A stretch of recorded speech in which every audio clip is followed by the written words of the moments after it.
28 days till showtime regarding the We Are Sales conference. The last 6 months I've been in Valencia, enjoying an exchange for young entrepreneurs. It was an amazing experience. We have invited all the speakers to come here at our little pop-up studio. Welcome to the Revenue Discussion Podcast. Every 5 episodes, Maarten and I give a kind of behind the scenes of what is happening within Usights. And first we start off with what is happening behind the scenes of Usights. I want to say welcome back, Maarten. Yeah, like you have seen, this is the first episode that's really in person. Normally it was from a distance, and there was a reason for. The last 6 months I've been in Valencia, enjoying an exchange for young entrepreneurs. It was an amazing experience. Just connecting with a lot of entrepreneurs, being in another city, and meeting a lot of people. So it was very nice, actually. So explain a little more about the Erasmus for Young Entrepreneurs. What's the program? How can you get into that program? And what was your experience? Yeah, sure. So I think it's a very unknown program, first of all. It's Erasmus, like everybody did when they studied, but this one is for entrepreneurs. So it's a program where you enter in a platform where you can make an exchange with a more experienced entrepreneur during 1 and 6 months.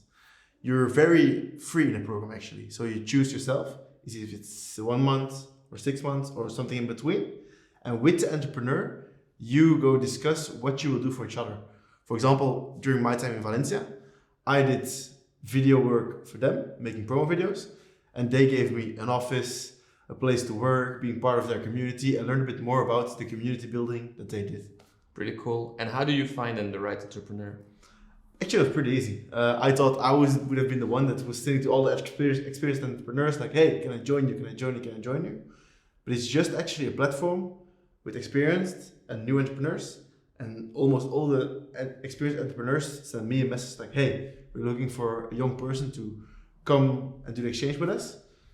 And that's how I found different options. In the end, I had 3 options that really spoke to me: in Girona, Vigo, and Valencia. But Valencia was my choice of preference. Was the one. Yes. So if anybody would love to do it, you can always contact us. I can give more explanation. And otherwise, it's like EYE Erasmus. So it's pretty easy to find. All right. Awesome. So now let's talk about Usights. Yes. So we are now, I think, 28 days till showtime regarding the We Are Sales conference. So it's pretty exciting, pretty stressful as well. I think right now is the most stressful moment. I think when we are just a couple of days, we'll be happy that the event is just taking place. But actually even right now is kind of exciting because I don't know if they will really see it. Maybe if we zoom out a little. I will provide a video of everything here. Or some behind the scenes of what we do here during this week. But it's pretty exciting because regarding We Are Sales, we have invited all the speakers to come here at our little pop-up studio to make some nice recording, to make some nice photo shoots, and it's gonna be we're gonna have the most wonderful images that you might expect during the summit. Yeah, I think this is the most stressful week from it all. It's like everything comes together, all the deadlines, and then this on top of it, all the recordings. But it's also a great time, I think, because we finally get to meet all our speakers in person. It's a good way to get a first feel of everybody, and of course, make good material for them. So stay tuned for the promo video next week. And let's talk maybe about that a little bit, because that's your responsibility, being in contact with the speakers. What was your experience around, reaching them out? Was it easy to convince speakers? How was the process? So I think the beginning was very tough because it's a new event we're doing. We're a new startup. Yeah. It's a new concept. We just came out of COVID and everybody is busy. A lot of new events. So in the beginning was very skeptic responses like, I don't know, it's your first event. You don't have a track record. I don't know if this is something for me. But then slowly but surely, the first acceptance come. And after that, it gets a bit more easy. Then the other speakers that we newly contact look at the website and see, already 10 people are committed. It's that person, that person, that person. So they get a feeling like, okay, it's real. And it gets a bit easier, but still it's not easy. Still, you need, to every speaker you need to contact around 10 people, I would say. Okay. But yeah, that was a bit of the experience. Beginning very tough, and slowly but surely it gets better until the end. Yeah. Yeah, you still have to make those. You have to have those first confirmations of speakers, and then That's it. you look legit, and people. The validation. believe, The validation. yeah. And I had another question, but I kind of forgot it now. But it was more about. Oh yeah, what we discussed yesterday. That those speakers are usually some are CEOs, some are VPs of sales. You think the very very busy people. But actually, if you look at what we requested now, they have to come here to the studio. They have to make some times to do all those recordings. So even though they have a pretty busy schedule, if it makes sense to them to make some times, it's always possible to find time in their calendar. Yeah, that really surprised me actually. I was not expecting everybody to come. Like, I think everybody has said yes to it, either this week or some next week, a bit later. But it's like you say, they see the value in it. They see what the impact of this day can be for the event and also for themselves. Like, they get nice videos, nice photos. They are on stage with a good video of themselves. So I think all those things play a part in it, and it's really nice to see. So it's for us also a good memory in the future when we do events for those kind of people. We really have to make sure that everything we do is worth it for them. Yeah. That they can instantly say, yes, that's something for me. I feel spoken to. And do you feel that they also do it because they kind of believe in what we are trying to achieve with the community? I think so. First of all, I think the first reason is they don't want to look bad on stage. I think if everybody has a video and a photo, they don't want to be the one that's left out. I think that's. But I mean, just speaking in general for the event, is it because yes. I mean, you can totally be honest. I don't care at all. I mean, it's at the end we discuss it any time. But is it more because they like to be on stage and they want to be some kind of personality or brand, or they want to share their voice, or is it also partly because they try to make this community happen because they believe in it? I think a lot of people, even when they said no to these events, they said what you're doing is interesting. I want to learn more later. So I think even the speakers now, I haven't asked them directly, but it's a bit of a combination. I think a lot of them like to be on stage again. It's been a long time for a lot of people to be on stage. Sure. They used to do it a lot, so they're like, let's do it again. And second of all is yes, I think a lot of them believe in connection, believe in meeting other people, because in the end that's the goal of the whole day, meeting new sales leaders. So it's both. For some it will be more the personal branding side, for others it will be more, I believe in your idea. Yeah, and I love that. And in some way, I start to even believe more myself in the community building, because by bringing those speakers all together, I think we have about 30-40 speakers, if I'm not mistaken. That is already a small community of sales leaders that we are putting together. And you can already feel the energy. You can already feel people being excited. We can learn already a lot. I mean, we do learn a lot already from them. And so just imagine that we can put that to a certain scale. I mean, I just get excited of that. Same for me. Same for me. Yes, for sure. All right. So what is going to be the biggest challenge now for the coming month? First of all, I think logistically wise, it's the first event, so that's a challenge. Because all deadlines are coming together. I think that's something different than we have experienced with our first things we did. Like with e-learning, it's all you have a first one motion, one project has to finish, and now it's like everything comes together. Speakers, sponsors, all logistics, so everything has to be done at the same time. Attendees, Yes, and I think that's the biggest challenge you just mentioned, attendees. We already have a good amount of people now together. It's enough to make an event. But I think if you really want to go next level, we also need the next wave of attendees. So I hope people are not doubting to come, because I think it will 100% worth it. Yeah. Like if we see who's already coming, it's just we want the extra amount of people, so we are like sold out and that everybody has the full experience. And that's the most important thing. Yeah, I totally agree with what you say. And I think for me personally, one of the biggest challenge is just trusting the process, because we hear it all the time, especially in B2B events.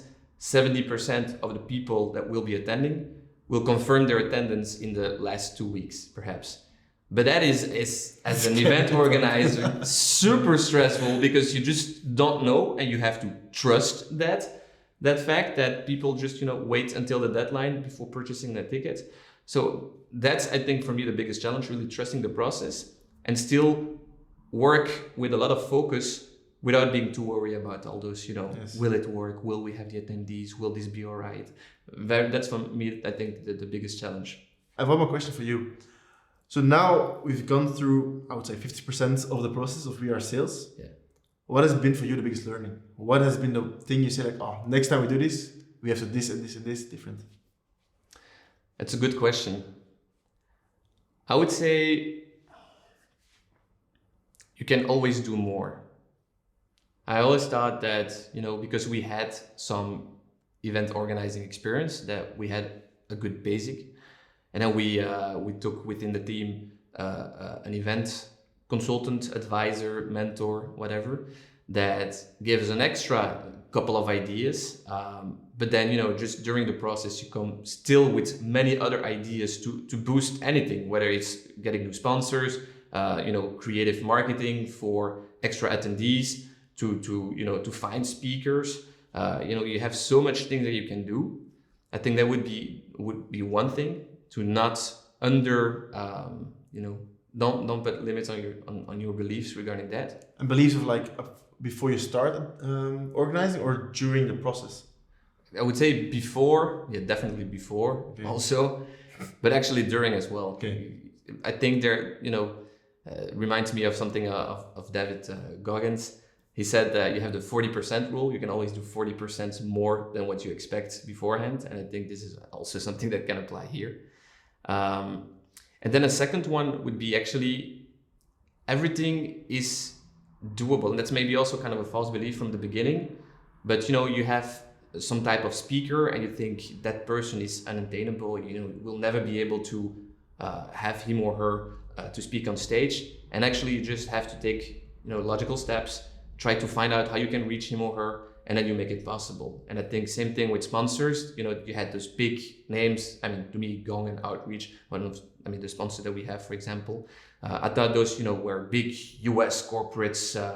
They would never be willing to sponsor an event like ours. And actually, if you make the right approaches, if it also makes sense to them, it's possible. So I think the biggest lesson for me was really to challenge my beliefs that, a better future is there, even better than what you could expect.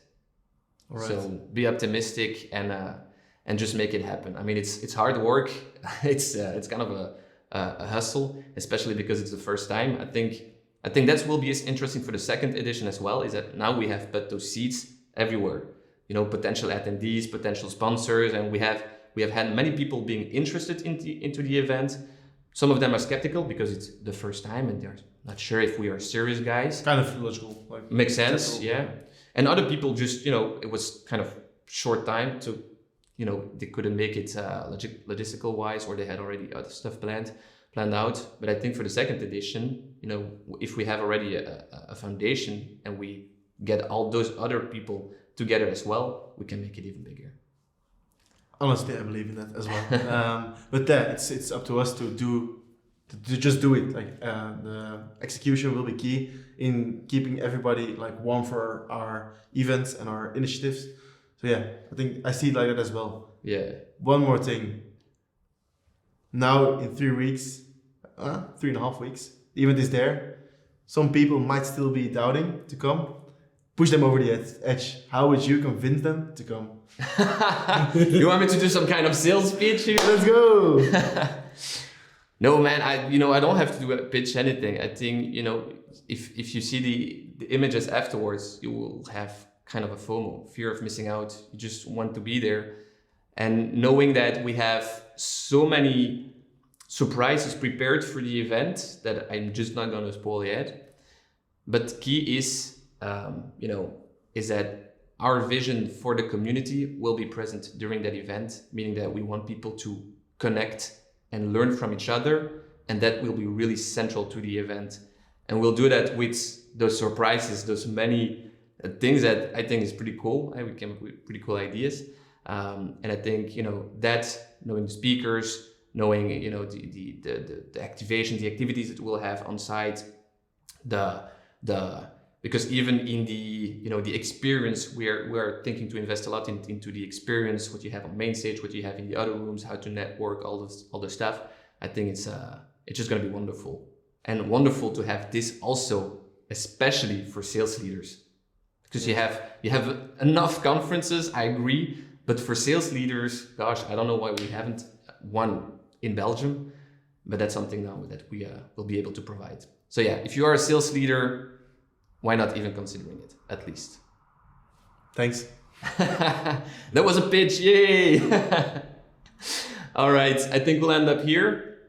This was kind of an update of the behind the scenes of Usights, and maybe more specifically of the We Are Sales conference preparation.